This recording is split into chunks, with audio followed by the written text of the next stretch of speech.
Hi, I'm Taya Williams. Thank you for joining me here on Taya's Sweet Aroma. Today I am going to be sharing with you the recipe for my strawberries and cream cake. So with Valentine's Day right around the corner, I feel that this is the perfect cake recipe to share with you, because when you think about Valentine's Day, well, I know for me, when I think about Valentine's Day, I first think about chocolate and then I think about strawberries. And so there are a couple of things before I get started that I wanted to point out to you about this cake. Now, it doesn't start out, for those of you who've made homemade cakes, you know that normally you want to start out by creaming the butter and the sugar together. This cake is a little different in that starting process, because I started out by whisking together the eggs and the sugar.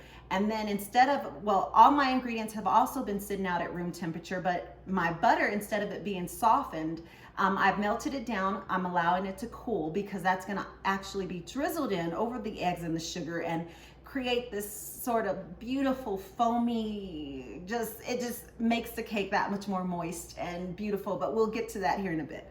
Now, the other thing I wanted to point out is that this cake is a 3-layer cake. It is meant to be a 3-layer cake. So the way that I do it is, you're gonna have strawberries going, I mean, everywhere. Every bite is gonna be a mouthful of strawberries, because there's strawberries in the cake. But once I get my 3 layers, what I do is I take my first strawberry layer, then I top it with a cream cheese filling, which we'll get to in a bit. Then I top it with some fresh strawberries. Then I add cake, the cream cheese filling, some more strawberries, then cake.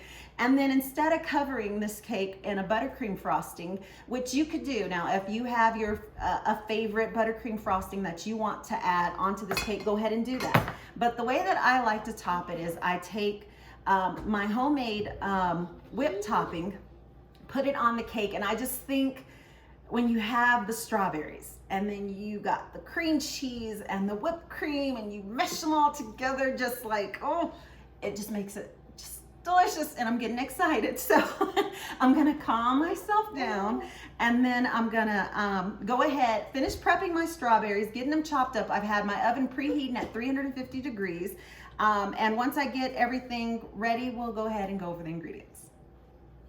The ingredients you're gonna need for this cake is some all-purpose flour, some finely diced strawberries, large eggs, some baking powder, baking soda, salt, pure vanilla extract, and I also have in here some almond extract, some buttermilk, granulated sugar, and some melted butter that has been cooled. The first thing you want to do is get your pans prepped and ready for your cake batter. So what I've done is I've added a little bit of butter to my pan. I'm going to go ahead and get it pressed around.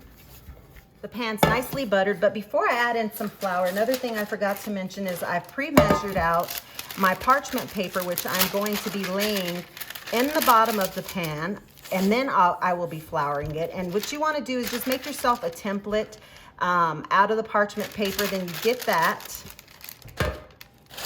and I have here some folded parchment that I've just folded in half, and you want to line your parchment paper, then cut along the sides, and then that way you'll have one for all 3 of your pans. The first one, once you get that first one done, then the other 2 go by pretty quickly. On top of the buttered pan, go ahead and place your parchment paper in the bottom. Then coat that with a little more butter, making sure you get all the air from underneath the parchment paper. Take a little flour, sprinkle it in. Then you just want to shake it all around the pan, making sure you coat it nicely, and just throw off any excess. I'm going to go ahead and get the other 2 pans ready, then we can move on to making the cake batter. My pans are now buttered and floured nicely. I'm going to go ahead and set these aside. I'm now fluffing my flour a little before I start measuring it out. So I'm going to start adding my flour into the sifter, making sure I level it off evenly. I'm gonna also add in my baking powder, baking soda, and salt. Get all of this sifted together. I'm now gonna set the flour aside I'm getting my mixer fitted with the whisk attachment. You can do this same process by hand if you want to use a handheld mixer.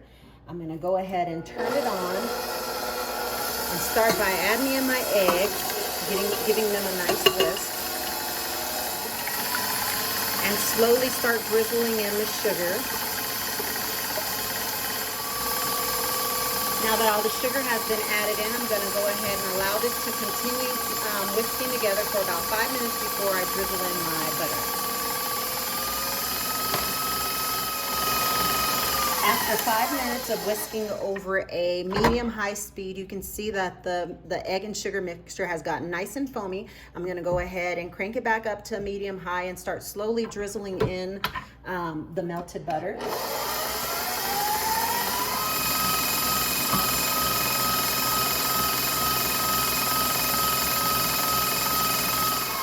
All the butter has now been incorporated, and you can see there's that nice, beautiful, foamy consistency I was telling you about.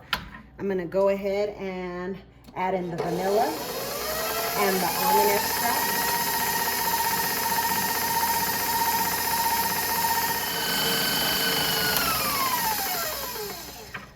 Now I'm gonna scrape down my bowl. I'm gonna start the mixer back up at a low speed and start by adding in half of the flour mixture and all of the buttermilk. Now the rest of the flour. Before it all gets fully incorporated, I'm going to go ahead and scrape down the sides of the bowl. Now I'm going to allow it to incorporate the rest of the flour. As soon as all the flour gets incorporated, you want to go ahead and stop the machine. Now for any extra flour that I see, I'm going to go ahead and use my spatula and scrape down the bowl, making sure that everything has been nicely incorporated. Going to add in the strawberries and just fold these into the batter. We can now go ahead and get this batter put into the pans.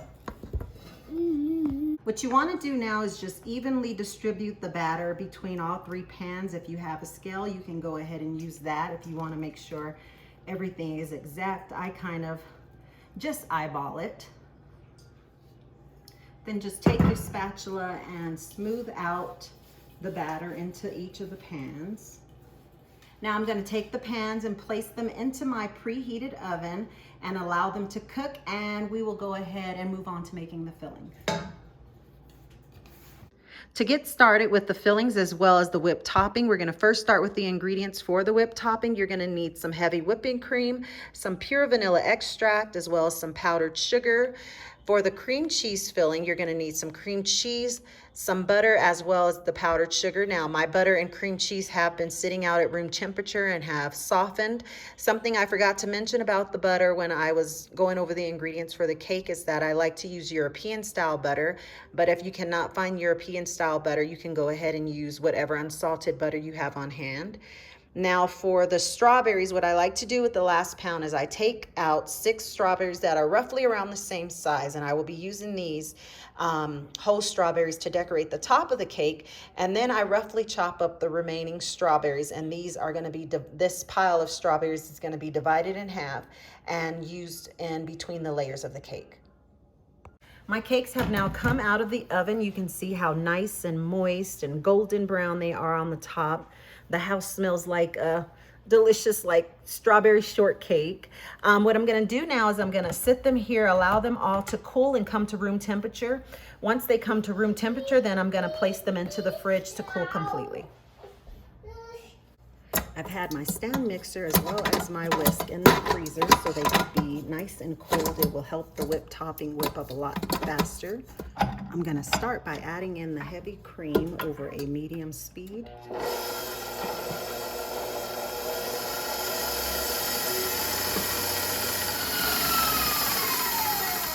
My cream mixture is now starting to thicken, so what I'm gonna do is add in my vanilla, and I'm gonna start adding in my powdered sugar slowly as it's blending. Now that all the powdered sugar has been added in, I'm going to go ahead and scrape down the bowl and then turn it back on to a medium speed and allow it to finish thickening. And I'll show you what it looks like when it's done. Okay, this is the consistency I'm looking for. You want to over whip it. It's not like you would normally do a whipped topping, but you want it to get a little bit stiff, and that way it holds up on the cake good.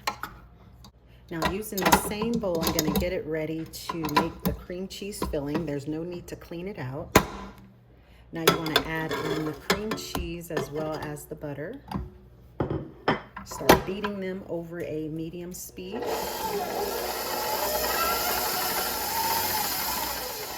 My cream cheese and butter has now beaten together. I'm going to go ahead and add in some more powdered sugar.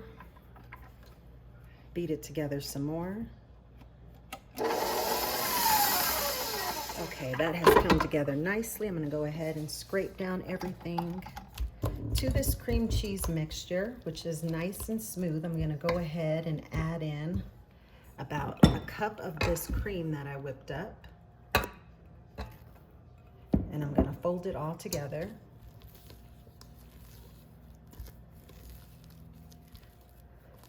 Okay, that's all folded together nicely. You can see how nice and fluffy it is. I'm going to add it to this bowl so we can start layering the cake. When my cakes came out of the oven, I set them aside to cool completely. When they cooled to room temp, I went ahead and put them in the fridge, and that way they got a chance to get nice and stiff for me. It's important when you're layering cakes to have all your ingredients nice and cold, and that way they hold together a lot more easier, and these cakes are going to release from the pan a lot more easier for me as well. Before we get started layering, I wanted to mention that if you do not have a pastry bag or a piping bag, one thing you can do is get a Ziploc bag, cut off the end, and then you can put your tip, gently push your tip through, and then put your ingredients into your bag and squeeze it just like you would with the piping bag. And so what I'm going to do is I'm actually going to show you how I use these bags and save myself the time from cleaning this. So I'm going to move this out the way so we can go ahead and get started. You first want to start by getting your cake stand or your platter, your cake stand, your platter, whatever it is that you want to decorate your cake on. And I'm going to go ahead and start going around the edges to release this cake from the pan. There. For this first cake layer, what you want to do is create a barrier for your cream and your strawberries to sit in. So I'm going to take my larger size tip here and put some cream, whipped cream in this bag. I'm just carefully going around the edges of the cake. Gonna take half of my cream cheese mixture and smooth it on to the center. Now I'm going to top it with half of the diced strawberries that I had chopped up earlier.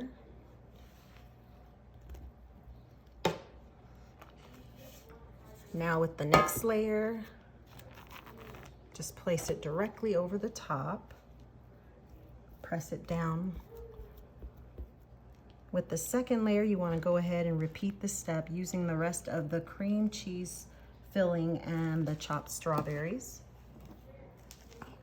Now for this final cake layer, just gonna put it directly over the top, press it down.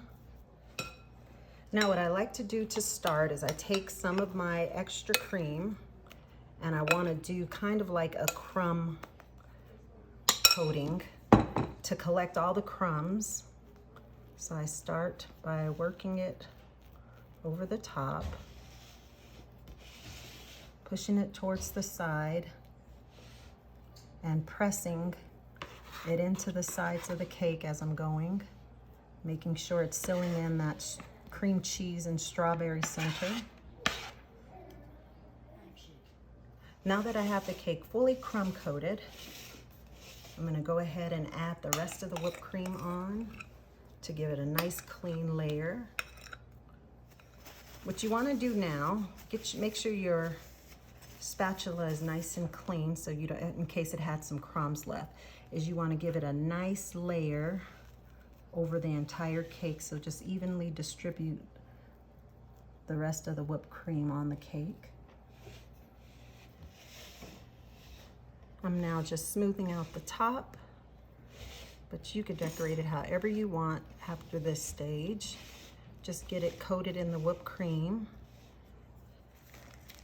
Now some of the extra cream I have here in the bag, I'm gonna make a few little decorations. I'm just squirting my extra cream into this bag with the smaller tip so that I can go around the bottom of the cake. I'm just going around the edge of the cake.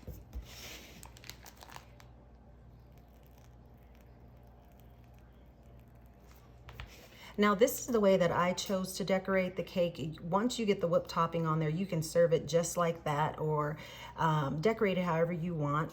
But with my remaining strawberries, I went ahead and cut them in half, and I'm just gonna place them on the top of each of these.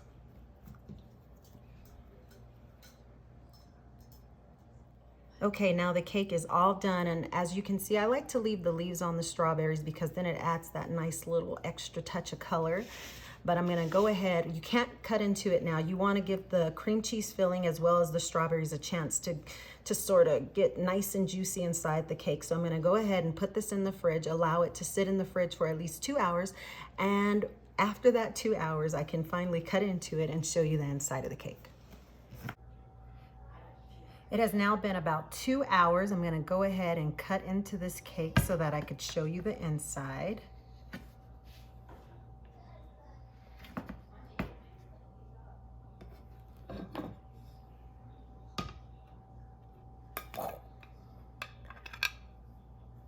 You can see all the strawberries in with the cream cheese, the strawberries that got cooked into the cake. You can see how nice and moist the cake is. So the wait is finally over. I finally get to taste this cake that I've been waiting all day to taste. And as soon as I cut into this cake, I mean, you can just smell the fresh strawberries. Oh, it smells so delicious. I'm gonna go ahead and give this a try. Make sure I get a little of this filling too. Moment of truth.